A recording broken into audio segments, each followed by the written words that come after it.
Welcome to in digital media.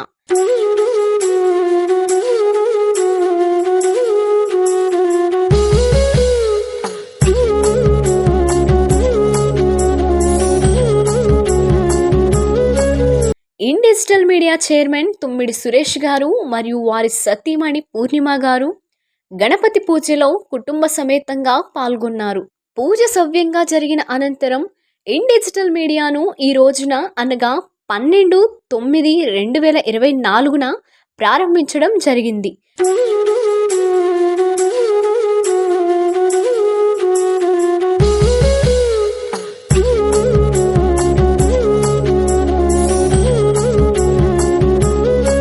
మన in digital media ఎంతో మంది హృదయాలను గెలుచుకోవాలని మరియు ఎన్నో ఘన విజయాలను సాధించాలని కోరుకుంటూ మన ఇన్ డిజిటల్ మీడియా ప్రేక్షకులందరికీ వినాయక చవితి శుభాకాంక్షలను తెలియజేశారు.